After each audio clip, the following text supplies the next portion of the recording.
Ok, bom dia. É bom cantar mesmo que pelo vídeo. E é bom ver vocês. Alguns de vocês faz muito tempo que eu não vejo, nem sei quando, talvez durante toda a pandemia. Então é muito bom poder fazer isso aqui, estarmos reunidos aqui nesse lugar que tem sido a nossa casa durante tanto tempo.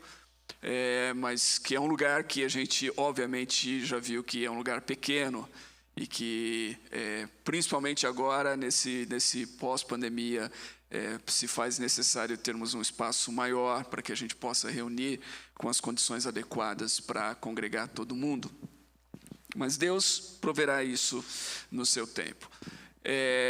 Nós estamos recomeçando, na verdade.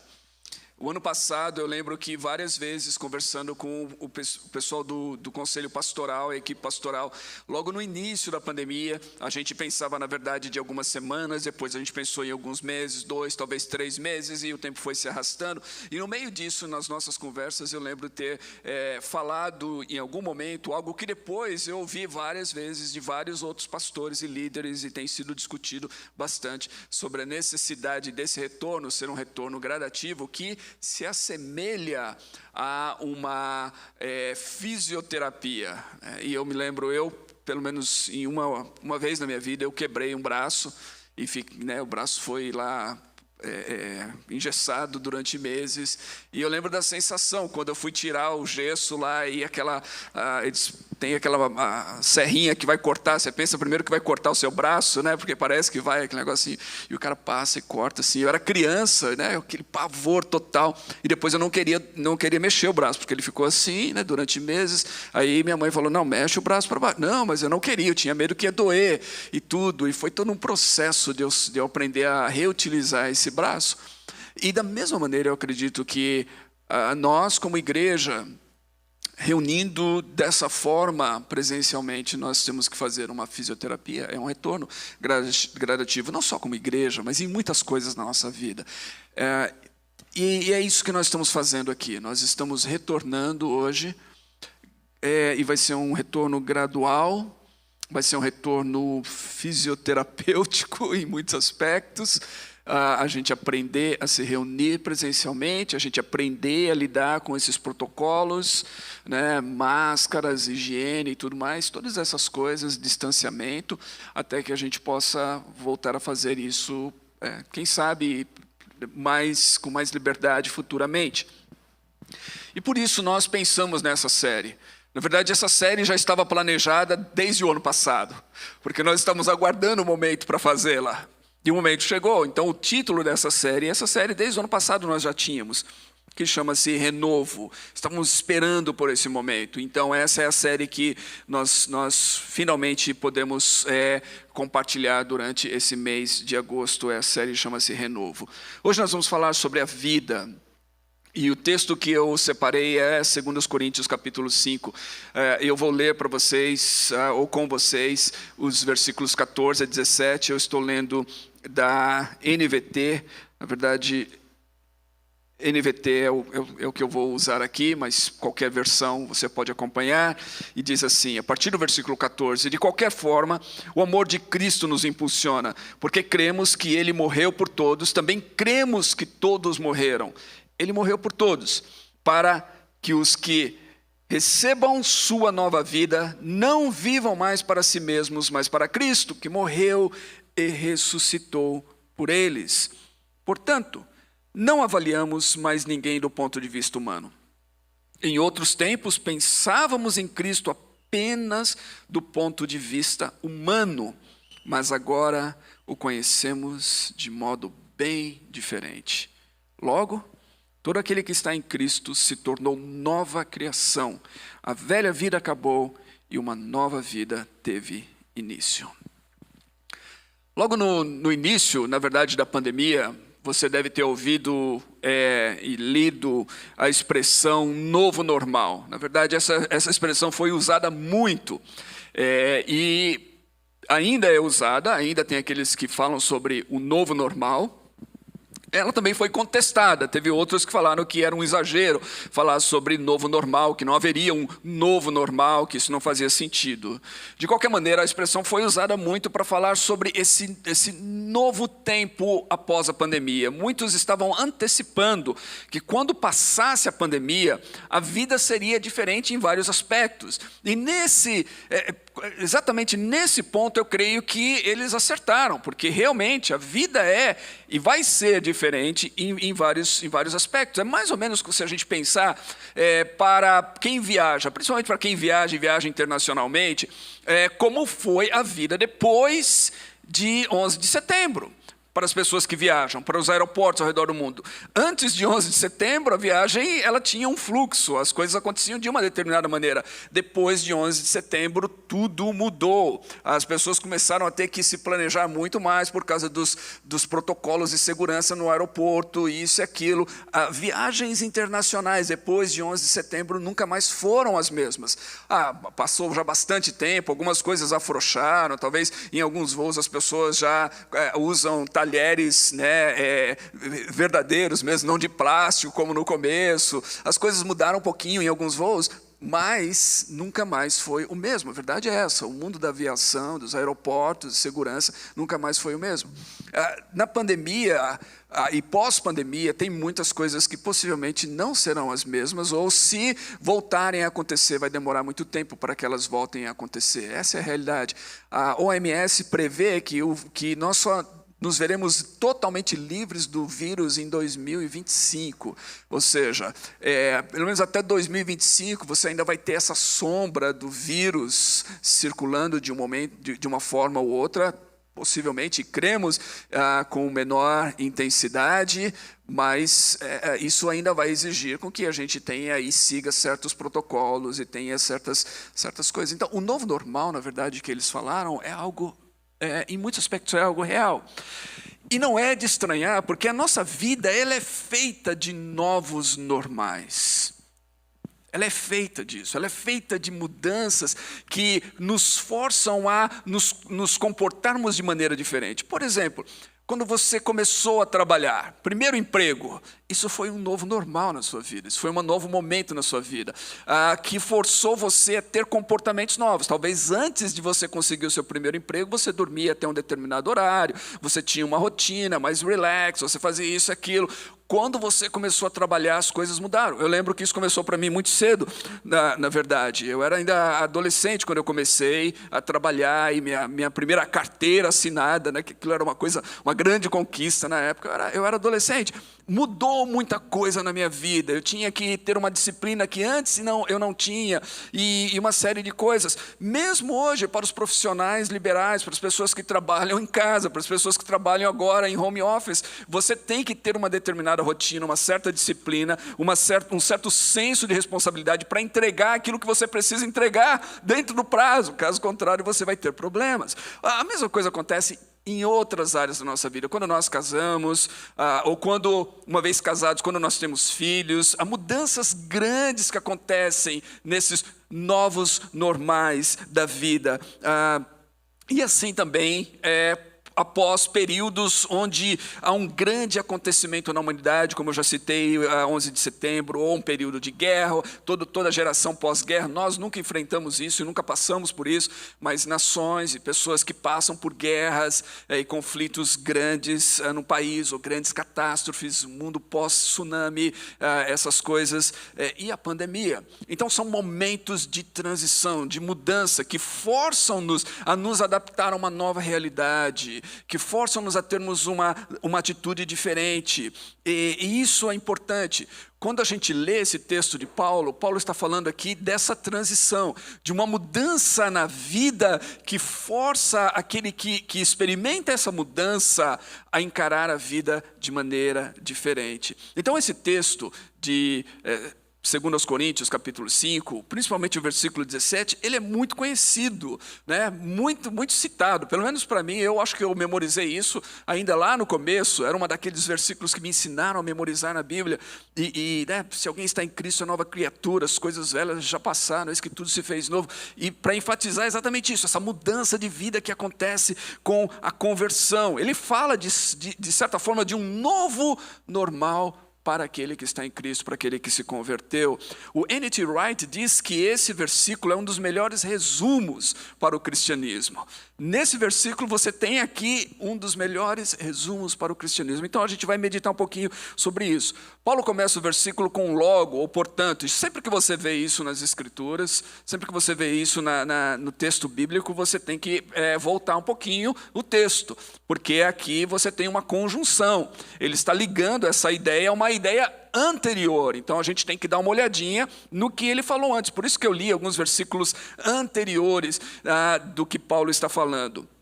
Então Paulo está dizendo que por causa daquilo que ele falou anteriormente, essa ideia agora ele está colocando. Se alguém está em Cristo, é uma nova criatura. Ele está dizendo então desse novo normal. E ele diz assim, de uma relação com Cristo. A gente vai ver os versos anteriores nesse processo. Mas vamos pegar primeiro a ideia de que o que ele está dizendo aqui é para alguém que está em Cristo. Se alguém está em Cristo. Então ele está falando de uma união. Estar em Cristo é muito usado por Paulo. É uma expressão paulina muito frequente nas suas epístolas para falar dessa relação íntima com Cristo. E está falando justamente desse em Cristo, de um posicionamento. E eu lembro quando eu estava estudando grego lá com o Marcos Almeida, né? E ele estudando justamente as preposições, ele tinha até lá uma espécie de um gráfico lá para mostrar, assim, sinalizar onde que cada uma delas se enquadrava. E tinha um círculo, e essa preposição era justamente no meio do círculo, dizendo que círculo, dizendo que você está dentro. É uma preposição que indica um posicionamento dentro. Então ele falava assim, quando você fala de em Cristo, é como se você estivesse dentro de Cristo. Essa é a ideia, é uma união íntima com Cristo. E Paulo fala isso porque ele está dizendo que a sua vida está totalmente agora conectada com Cristo, dependente de Cristo. Então, é uma união muito íntima. E Cristo aqui não é o sobrenome de Jesus, né? Muitas pessoas pensam que o sobrenome de Jesus é Cristo, né? Jesus Cristo, sobrenome dele. Mas não é. Para Paulo, na verdade, para aqueles cristãos primitivos, Cristo é um termo que fala sobre, que é o Messias, na verdade. É o prometido de Deus, é o ungido de Deus. E é um termo carregado de significado para Paulo e para os seus ouvintes originais. Talvez a gente ouviu tanto esse nome e tudo mais que a gente não tem ideia. Naqueles dias, o significado desse nome, Cristo, era algo profundo para aqueles ouvintes. E Paulo está dizendo, então, no versículo 16, que ele e outras pessoas e os seus ouvintes avaliavam, então, as pessoas e até mesmo Cristo de um ponto de vista humano.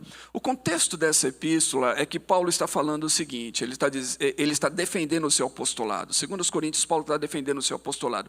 Ele está sendo colocado à prova a uma série de boatos e de pessoas falsas falando que Paulo não é um apóstolo legítimo, que Paulo não tem condições de falar as coisas que ele está falando, que ele é um impostor. Então Paulo escreve essa carta principalmente para defender a sua posição como um legítimo apóstolo de Jesus Cristo. E ele está dizendo aqui então o seguinte, que ele mesmo passou por uma mudança na sua vida. Assim como aquelas pessoas, no verso 16. Portanto, não avaliamos mais ninguém do ponto de vista humano. Em outros tempos, pensávamos em Cristo, apenas do ponto de vista humano, mas agora o conhecemos de modo bem diferente. Paulo foi uma dessas pessoas. Paulo foi um perseguidor da igreja. Quando Paulo ouviu aqueles primeiros apóstolos anunciarem a mensagem e aqueles primeiros cristãos anunciarem a mensagem, se você ler no texto de Atos, você vai ver que isso o deixou furioso, assim como outros fariseus, e ele era um homem religioso, muito zeloso por sua religião. Do ponto de vista humano, para os judeus, Cristo era uma maldição. Esse Cristo, esse Jesus Cristo, né? Na verdade, o Jesus de Nazaré, porque eles nem o consideravam como Cristo, ele era alguém amaldiçoado por Deus, porque eles entendiam, de acordo com as Escrituras, na lei, em Deuteronômio capítulo 21, versículos 22 e 23, e Paulo cita isso na sua epístola aos Gálatas, que todo aquele que era pendurado no madeiro era maldito de Deus. O texto diz assim: se alguém cometeu um crime que mereça a pena de morte, e por isso foi executado e pendurado numa árvore, não deverá permanecer pendurado ali durante a noite. Enterrem o corpo no mesmo dia, pois todo aquele que é pendurado é maldito aos olhos de Deus. Essa era a visão que os judeus tinham acerca daquele que era erguido, pendurado numa árvore, pendurado no madeiro, pendurado numa cruz, onde Jesus foi. Eles não conseguiam conceber que o Messias de Deus, o libertador de Deus, aquele que Deus iria enviar para libertar o povo da opressão, pudesse terminar pendurado numa cruz. Isso era inconcebível. E Paulo, como um bom judeu e como um bom fariseu, conhecedor da lei e das Escrituras, ele também pensava assim. Ele considerava Cristo, num ponto de vista meramente humano. Ele diz, assim como tantos outros. É interessante que os próprios gentios também tinham uma visão humana acerca de Jesus, que não era muito diferente, porque eles olhavam para aquele que fora crucificado como alguém que havia sido vencido pelo poder de Roma. E Jesus não foi o único que se levantou naquela época se autoproclamando como Messias. Outros vieram antes dele e terminaram também na cruz, se terminaram também sob o poder opressor, poderoso de Roma. Então, para os romanos, ele era apenas mais um pretendente a libertador que havia se deparado com a força do Império Romano. Por isso, os gentios, né, os gregos e os romanos, eles quando ouviam a mensagem da cruz, e Paulo fala isso na sua primeira carta aos Coríntios, eles achavam isso uma loucura, né? Era uma blasfêmia para os judeus, era uma loucura para os gentios, porque eles não conseguiam entender que os cristãos pudessem considerar um crucificado como alguém usado da parte de Deus, ou, pior ainda, o próprio Deus. Paulo era assim, mas Paulo passou por uma transformação. E ele diz, agora nós o conhecemos de modo bem diferente. Como foi isso? Paulo conhecia Jesus agora não só dessa forma humana, mas como o Cristo vivo e o Cristo ressurreto. A história disso está em Atos capítulo 9, aconteceu lá no caminho de Emaús. Quem conhece, né, a mensagem cristã possivelmente já ouviu isso. Aqui no 242, nós já falamos sobre isso, sobre essa conversão de Paulo. É algo radical que aconteceu com ele. Ele teve um encontro um dia com o Cristo vivo e isso mudou a sua vida de maneira radical. Ele passou a conhecer Cristo não apenas de uma perspectiva humana, mas ele passou a conhecer Cristo de uma perspectiva íntima, pessoal, real, profunda. E esse Cristo que ele conheceu era o Cristo ressurreto. Esse Cristo que ele conheceu era o Cristo exaltado. Esse Cristo que ele conheceu era o Cristo que esteve morto e que ressurgiu, que venceu, que triunfou sobre a morte, que triunfou sobre os impérios, que triunfou sobre as potestades, que triunfou sobre o mal e se manifesta a ele dessa maneira. Paulo, quando tem esse encontro, a sua vida é completamente abalada e a partir daí ele experimenta então aquilo que alguns diriam hoje em dia um novo normal. Ele experimenta uma nova vida. A partir daí a sua vida passa a ser, ele de perseguidor, ele passa a ser perseguido. A partir daí agora, ele que era um homem que era temido pela igreja, de repente, agora ele passa a ser, gradativamente, ele passa a ser respeitado pela igreja, ele passa a ser ouvido pela igreja. Ele que não tolerava falar de Cristo como crucificado, diz que a partir de agora, a sua mensagem é Cristo crucificado. Ele muda completamente, é uma transformação na vida de Paulo, porque ele encontra com o Cristo ressurreto. E isso ele, nos versículos 14 e 15 desse texto, ele fala sobre isso.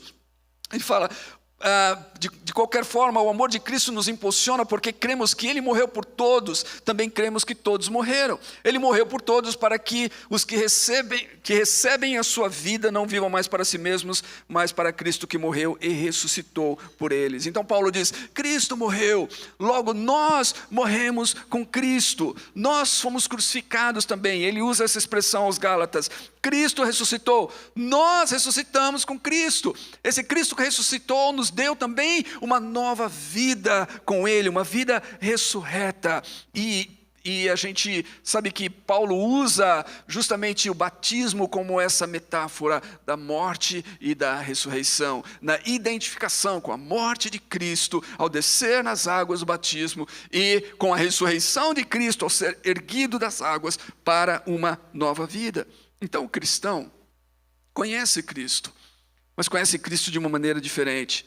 Ele conhece Cristo não como as pessoas conhecem apenas de maneira intelectual. Ele não tem apenas uma imagem de Cristo intelectual. Ele conhece Cristo por uma experiência pessoal. E eu vou dizer para vocês que estão aqui, vocês que estão em casa, vocês que estão ouvindo, eu vou dizer que a menos que a gente tenha esse conhecimento pessoal de Cristo, a gente não conhece Cristo ainda. Se o nosso conhecimento de Cristo for somente humano, somente intelectual, somente da história que a gente lê, ou que a gente ouve, ou que alguém falou para nós, mas a gente não teve um encontro com Ele, em que Ele, de alguma forma, se revelou a nós, pode não ser tão dramática como Paulo, lá no caminho de Emaús, ou como outras pessoas, mas de alguma forma a gente percebeu que isso é real, que isso é mais real do que o ar que a gente respira. Se isso não aconteceu em algum momento na nossa vida, possivelmente a gente ainda está considerando ele apenas no ponto de vista humano. Mas quando a gente encontra Cristo dessa maneira, a vida muda. Agora é interessante uma outra coisa, que não só a nossa vida muda. Cristo morreu e ressuscitou não somente para mudar a sua vida e a minha vida, não somente para que nós pudéssemos ter e experimentar uma nova vida. Ele morreu e ressuscitou para mudar tudo.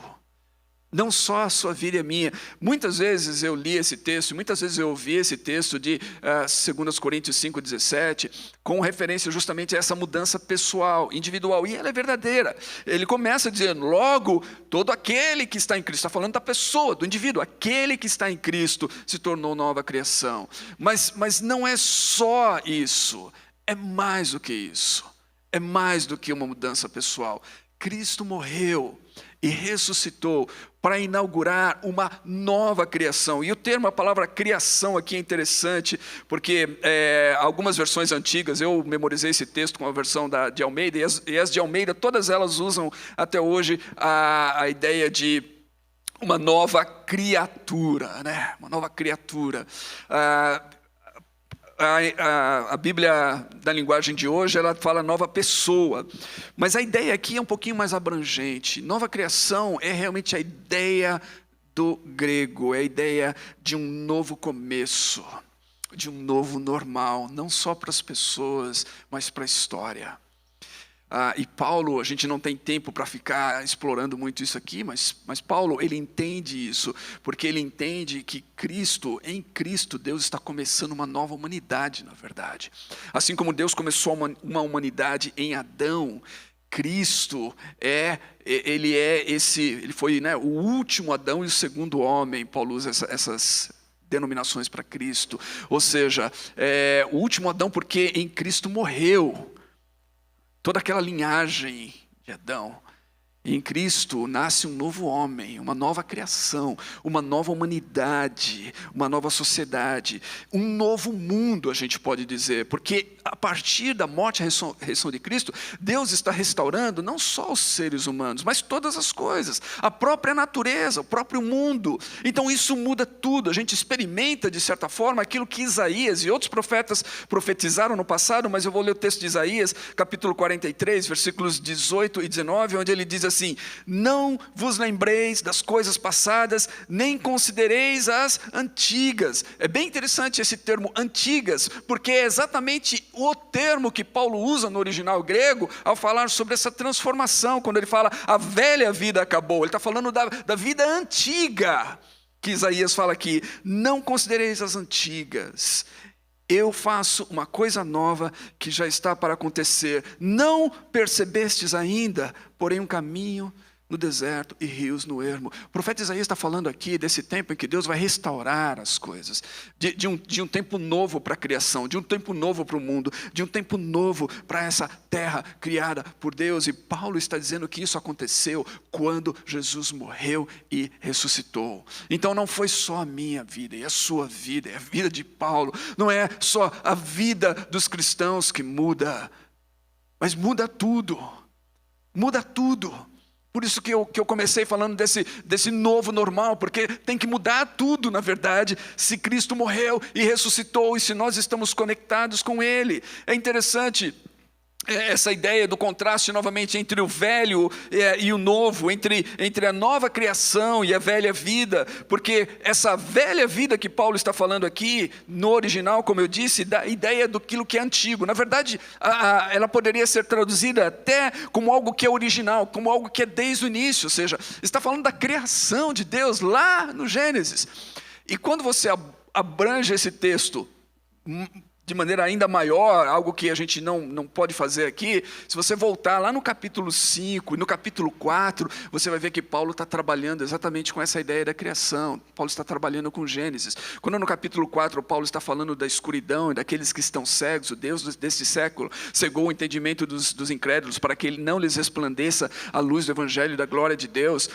E aí depois Paulo diz assim, mas Deus disse, haja luz, ele resplandeceu a sua luz em nossos corações. A ideia é de Gênesis 1, lá no comecinho, trevas e Deus dizendo, haja luz. Paulo está trazendo toda essa bagagem da criação de Gênesis para falar desse mundo novo que Deus criou em Cristo, quando Cristo morreu e ressuscitou. Esse mundo novo onde aquilo que era original, antigo, aquilo que é velho, o passado, ficou para trás.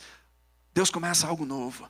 Deus começa uma nova história, Deus começa um mundo novo, e esse é o mundo da ressurreição de Cristo.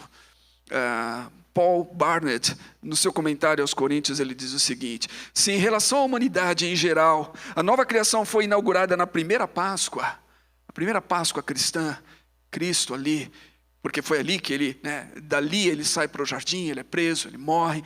Se a nova criação foi inaugurada na primeira Páscoa, em relação aos indivíduos, ela começa com a aceitação da mensagem, reconcilie-se com Deus, que é justamente o que Paulo vai falar, seguindo esse versículo 17, ele vai falar da mensagem da reconciliação.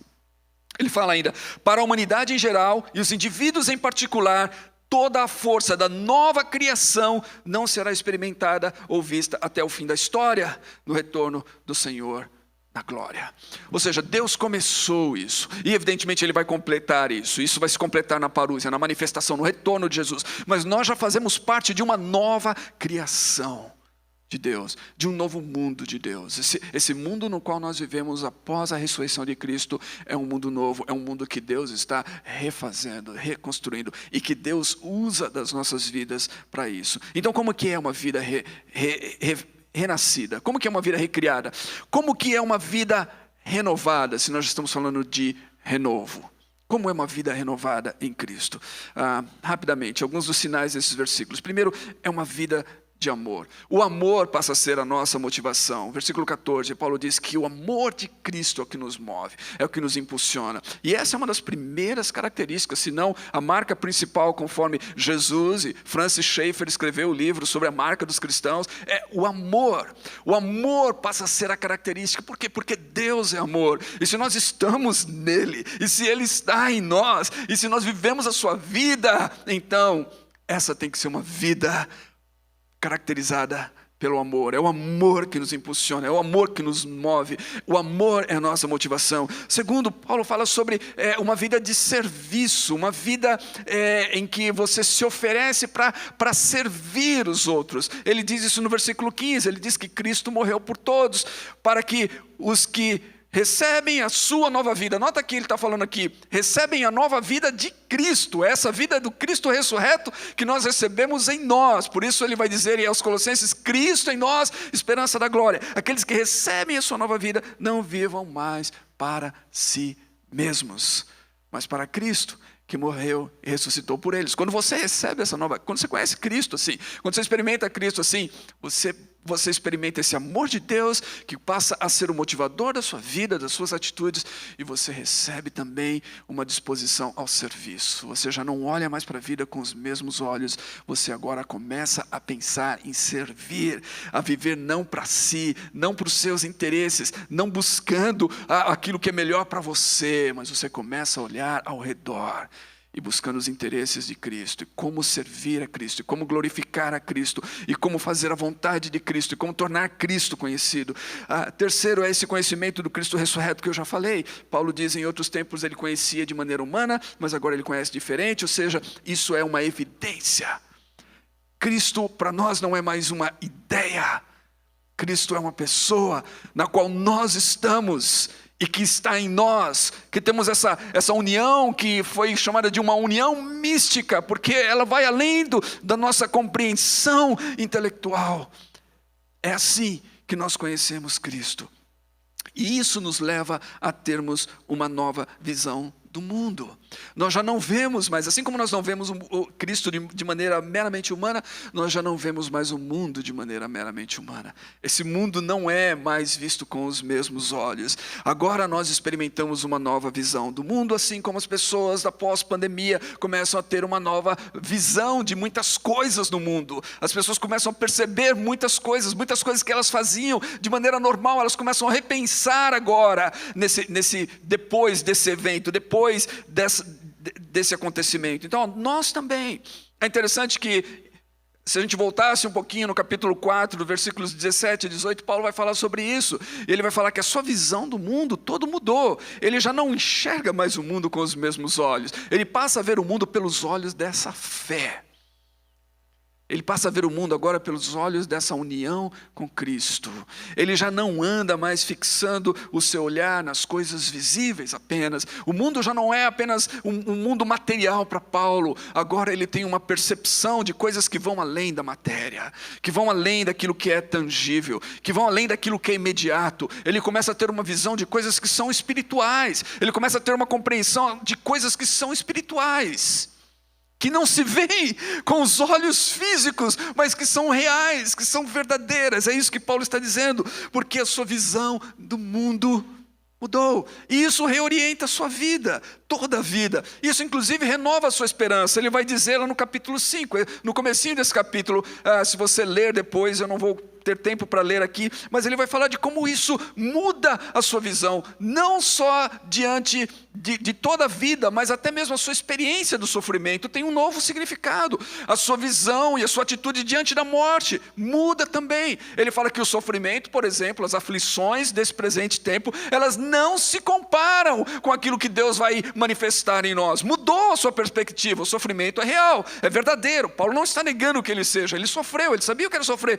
mas ele diz assim, ele não se compara com algo que eu tenho algo muito melhor, e isso me dá forças para enfrentar o sofrimento, isso me dá uma nova atitude diante da dor e do sofrimento e do mal. Paulo diz que a morte é a mesma coisa, ele fala assim, ele considera a morte como uma mudança de uma casa para outra. Ele diz assim, essa minha casa agora é uma casa, é uma casinha, né? toda velha, é uma tenda na verdade, ela não chega nem a ser uma casa, ele chama de tenda, ela é temporária, mas eu tenho uma outra casa, eu tenho uma outra casa que ela é feita por Deus, que me aguarda. Quando essa casa aqui se desfizer, eu vou receber uma nova casa. É assim que Paulo encara a morte, no capítulo 5, versículos de 1 a 10. Então, a sua vida toda muda, a sua visão do mundo muda, a sua experiência muda. E é exatamente isso que eu gostaria que a gente pensasse ao concluir essa reflexão. Porque tentar viver um novo normal, um novo mundo, de maneira antiga, é destruir isso. Tentar viver essa vida nova, fazendo as coisas da maneira antiga, não vai dar certo. Pensa bem, se você desejou tanto trabalhar, ter um emprego e tudo mais, e aí você consegue aquele emprego dos seus sonhos, mas aí chega nos dias que você vai trabalhar, você continua vivendo da mesma maneira antiga, dormindo até mais tarde, aí você vai perder a hora. Vamos supor que você trabalha em casa, mas você continua. Se você não mudou o seu ritmo, você não mudou a sua postura, você não vai conseguir cumprir com suas obrigações, responsabilidades, entregar aquilo que se espera de você, não vai dar certo. Ou o que acontece com muitas pessoas, elas casam e elas querem viver como se fossem solteiras. Não funciona. Eu quero dizer para você, não funciona. Quando você casa, a vida muda. Quando você casa, há uma mudança, há uma nova vida ali. Ela é diferente. Tem muitas coisas boas, mas tem novas responsabilidades. Você vai ter que desenvolver novos hábitos. Vai ter transformações. Não dá mais para viver como se fosse solteiro, como se não fosse casado. Pessoas que casam e querem viver como se não fossem casadas estão na rota do divórcio, da separação, da destruição daquela união. Ou sei lá, como se você tem filhos e você quer viver como se você não tivesse filhos. Né? Quando você casa, tem uma mudança. Quando você tem filhos, essa mudança ainda é muito mais profunda. Porque agora você, de repente, tem uma criança ou mais que são completamente dependentes de você para tudo. Para tudo. E tudo que você fizer a partir desse momento vai afetar essas vidas. Então você tem que pensar em todas as coisas, pensando em como isso afeta essas vidas. E isso altera completamente a sua vida. Casamento, paternidade, trabalho, mudança de país. Tem pessoas que mudam para o país e querem levar consigo a bagagem do outro país. Estão sempre falando daquele e comparando e querendo viver nesse novo país como se estivesse no seu antigo ainda. E é isso que não dá certo, uma confusão para muitas vezes. A vida cristã é assim. Aquele que conheceu Cristo, não de maneira humana apenas, mas o Cristo vivo, o Cristo ressurreto, experimenta uma grande transformação. E não tem como voltar e ficar fazendo as coisas do modo antigo. Precisa ter novas atitudes, tem que ter um novo olhar, tem que ter uma disposição nova para a vida, tem que encarar o sofrimento, a morte, tem que amar, tem que tratar as pessoas, tem que viver de maneira diferente. Não tem como ficar ainda olhando para trás e querendo viver como se não fosse cristão. Essa talvez seja a grande tragédia para muitos cristãos. É querer viver como se não fosse. Mas quem é. Não tem como não viver aquele que é. Não significa que você não lute, não significa que você não tenha quedas, que não peque, mas a sua vida é diferente. Mesmo para a queda, mesmo diante do pecado e os seus próprios pecados, você tem uma postura diferente, você tem uma atitude diferente, você já não se deleita mais neles, você se entristece com eles, e é isso que a Bíblia chama de arrependimento. Você quer algo novo, e você busca algo novo, e você se disciplina para isso, e você experimenta então uma nova relação com Deus. Essa é a vida renovada. E eu espero que nós, que passamos por um tempo extenso de pandemia e separados uns dos outros, eu espero que nós possamos entender isso, repensar isso, sermos relembrados disso e que possamos viver essa nova vida, porque o mundo aguarda a manifestação daqueles que são filhos de Deus. O mundo espera que nós nos manifestemos como filhos de Deus, com esse amor que nos motiva, com essa disposição ao serviço, vivendo não somente para nós e para os nossos interesses, mas para Deus e para a sua glória, manifestando o conhecimento de um Cristo ressurreto que está restaurando todas as coisas, não só a minha vida, mas o mundo. E isso significa que eu trato as pessoas de maneira diferente, eu trato o mundo de maneira diferente, eu trato a natureza de maneira diferente, porque eu creio que em Cristo Deus está restaurando todas as coisas. Vamos orar juntos. Senhor, nós te agradecemos por tudo aquilo que Cristo fez por nós. E nós te pedimos que o Senhor nos ajude. Porque eu sei que é possível que em alguns momentos da vida, e eu sei isso de maneira pessoal e por experiência, que em alguns momentos da vida a gente acabe se esquecendo de certas coisas.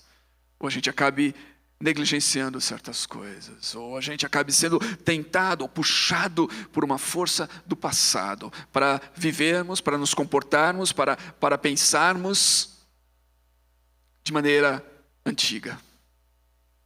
E eu oro para que o Senhor ajude-nos a viver de maneira nova.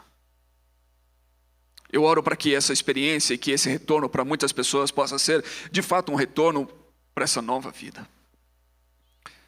Para essa vida renascida, para esse renovo espiritual, a fim de que nós possamos viver como filhos de Deus nesse mundo pervertido e corrompido, no qual nós devemos brilhar como astros, como luzeiros, como luz do mundo e sal da terra. Eu oro para que o Senhor ajude-nos a viver assim e a ser assim, para que venha o teu reino e a tua vontade seja feita aqui na terra, como nos céus, em nome de Jesus.